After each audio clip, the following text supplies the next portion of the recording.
Welcome to the aid station. I'm Chris Robb, and today I'm excited to be heading to Berlin in Germany, where we meet Mark Milde, who is the race director of the BMW Berlin Marathon. Hi Mark, great to see you again. Hi Chris, good to see you. Yeah, it's been a while. The last time we caught up, I've lost track of how many years. It was at the AIMS Congress, I think in Penang in Malaysia. Yeah, that has been, well, maybe 5 years or so. Long time, long time. A And long time. unfortunately, we can only meet virtually today. That's right. Yeah, lots happened in those 5 years. Why don't we start by telling a little bit about your story and just your background, how you came into running and the role of race director of BMW Berlin Marathon, please. Well, actually, I could say, in a way, I probably was born into this world of running. So to say, my father, he was a founder of the Berlin Marathon and other running events here in Germany in the 1960s. And actually, from the time I could think there were some things to do with the marathon and other running events. So I started to get into this scene very early and probably did every work on every level that could be done in the marathon or running world, standing along the road, course marshaling, giving out water drinks, even still putting on stamps on letters, sending out press releases like they did it in the 80s. And so I've seen quite a bit. And when my father retired, I took over the role as a race director in 2004 here at SEC Events with the BMW Berlin Marathon as our main event, and other duties of him were given to my colleagues Christian Joost and Jürgen Lock, who are the CEOs of our company. And now we're doing our work mainly here in Berlin, Germany, although we are kind of cooperating on the global scale, so to say, with our friends at Abbott World Marathon Majors.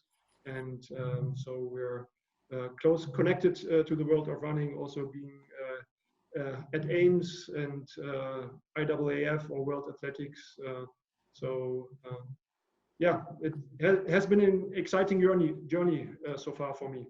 Amazing. And again, it kind of really resonates with me because I think there's probably quite a lot of parallels in our journey. And I remember the days of stamps and sitting around packing safety pins into bank bags and even before chip timing. So we've probably got lots of stories to exchange. I'd love to hear about life at the moment. What's happening in Germany. You were talking beforehand. You're back in the office now with a smaller group of your staff there. But what's life been like the last few months, and what's happening at the moment in Germany in terms of things starting to open up again? Yeah, life in Germany has been like everywhere else, like on a roller coaster. I mean, we were lucky that the rules for everyday life in Germany was not as strict as in some other European countries or around the world.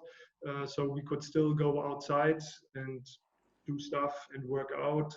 So also, I mean, that might be one of the positive things. We've seen so many people running and working out like never before. But on the other hand, we're living in this world of uncertainty. Had to cancel a handful of events already. Our spring opener, our half marathon with more than 30,000 runners, was cancelled, and other events as well. Tonight, we would have a team relay with 10,000 runners out in the Tiergarten in the middle center of Berlin. So it hurts that we cannot do these things which we have been doing for 20 years. But as you mentioned, the situation in Germany wasn't so bad. But on the other hand, they already went far ahead with big events running, mass events. The government telling us there's no such thing as mass events with more than 5,000 people until the end of October. here in Berlin.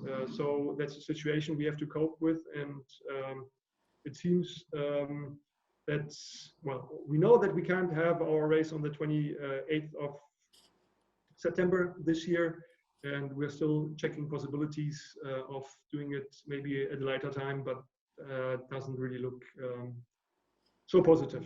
No final decision yet, but the odds are not very good to hold our race this year. That's tough, and obviously, you know, Tokyo became an elite-only event. Boston just announced their cancellation, and Yeah. you know, everybody watching the remaining majors at this stage, and tough for our industry all over the world. And I guess, you know, moving on to tough, you've had, I guess, many challenges in these times. Family-run business, you've kind of taken over the reins from your dad, but have you had challenges of having to lay off staff? Obviously, many challenges in terms of that never-ending finish line, in terms of shifting dates. What have been some of the biggest challenges you've had to face, and decisions you've had to make over the last few months? We are like a mixture, like in a way what probably New York Roadrunners is. So we have a club foundation, although it kind of started out with the brains of my father, but he always relied on, you know, having the club involved and doing these things. And so we built up. I think our headcount was around 70 people starting this year, and it still is 70 people. So we haven't laid off people yet, but we have a system here in Germany where we can go into what they call short-term pay. Probably is a little bit like furlough in the UK. So the staff is still getting between 60 and 67% of their pay, and yeah, we had to put a lot of people there because the work is not there, and also having or going into refunds for many of our races. The liquidity, we have to be watchful, careful on how this works out, and so we yeah, facing tough times, and but on the positive side, we, as I mentioned before, didn't have to lay off people so far, but trying to adapt to the situation and hoping that we can find some ways to gradually move out of these yeah, situation, and spinning around ideas on how we can put up distance events with distance rules. This socially distancing is the word of the year probably, and we have to find a way to make it actually work in our environment, and maybe with the collaboration of others who are also working on the same scheme, with you know, small races popping up, finding some solutions.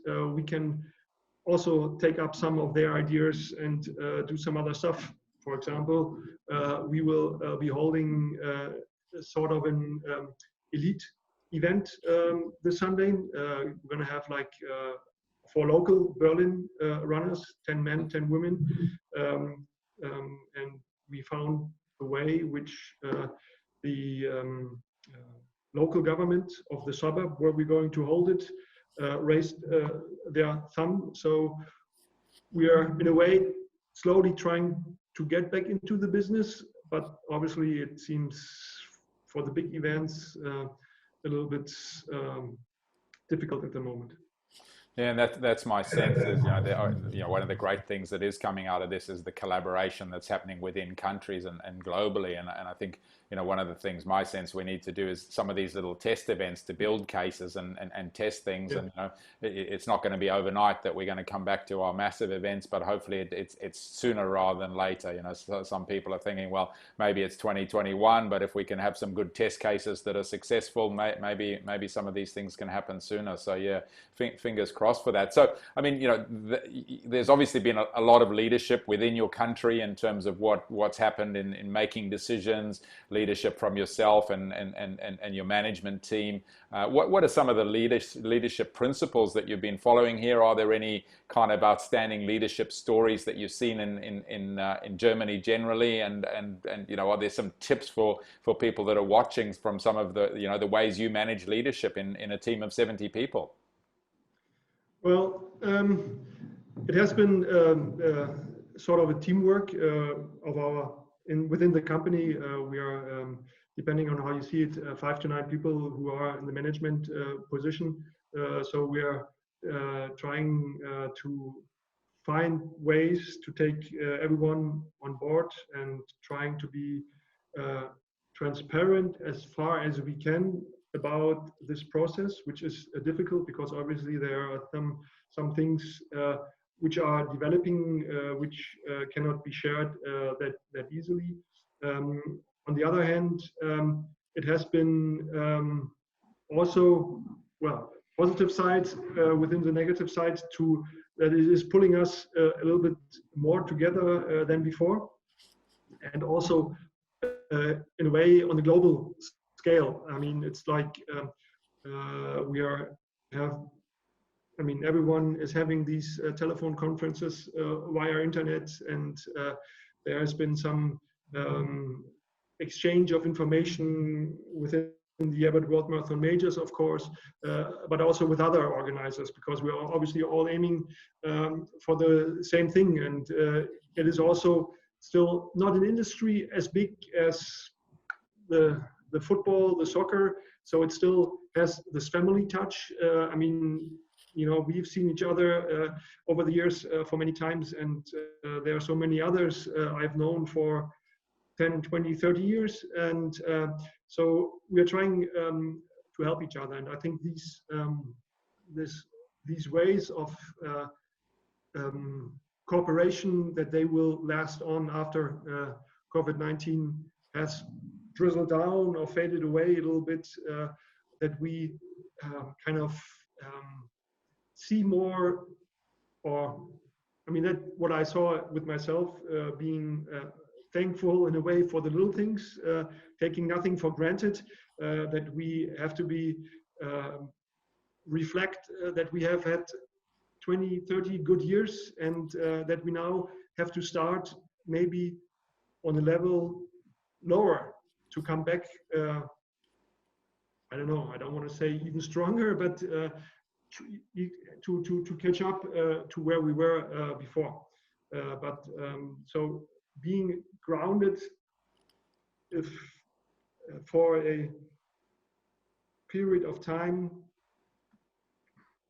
is maybe the good thing, if you can say, about this whole crisis, that you can a little bit focus again and maybe reset some of the things that has not worked great within your organization. So that's also what we are looking at, to streamline some of the processes, because we have now a little bit more time to think ways differently, to make things work in a different way. And so we hope that this at the end will make us more flexible for the future. Yeah, and look, that's one of the common themes I've heard from many places is this opportunity that we don't often get in a busy organization. We just go from event to event, and sometimes we take a step back and say, well, why do we do that? Is there a way that we can do it better? I'd love to end, always on the show I end with something inspiring. Is there something that's inspired you from a particular race, or something that you've seen during this COVID period within the community that might be inspiring to people that are watching? I think for me,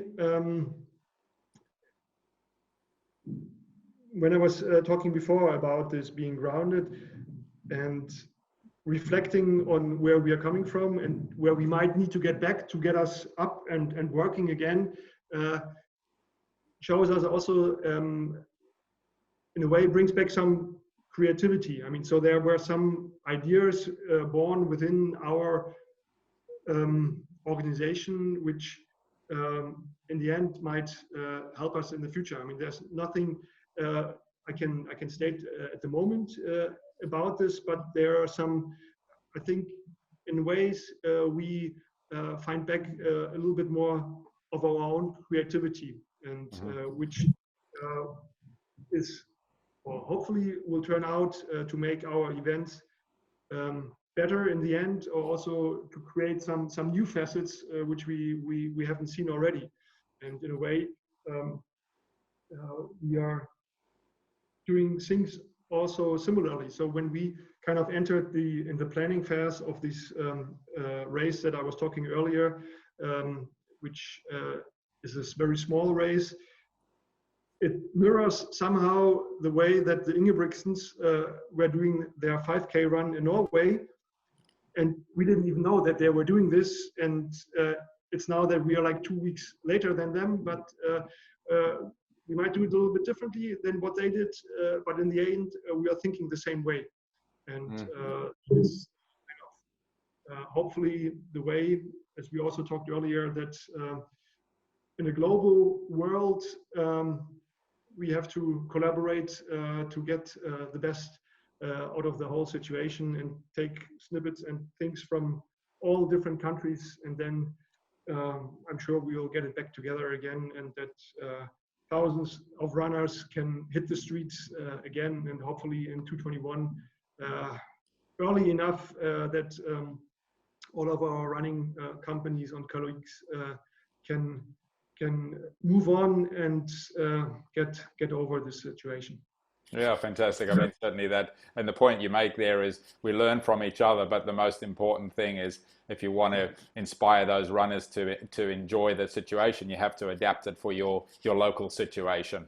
So take all the learnings from around the world, bring them back, localize them, work with your authorities on the ground, and put something in place. Thank you so much, Mark. It's great to connect with you again. Really appreciate you making the time, and wish you all the best over the coming months. And I'm sure BMW Berlin Marathon and the rest of your portfolio will come back strong, and obviously there's a massive role to play in inspiring and creating health and well-being within the community. So yeah, wish you all the best with that. Thank you. Thanks a lot. And Thanks. see you soon. Bye. Thanks. Cheers. Bye.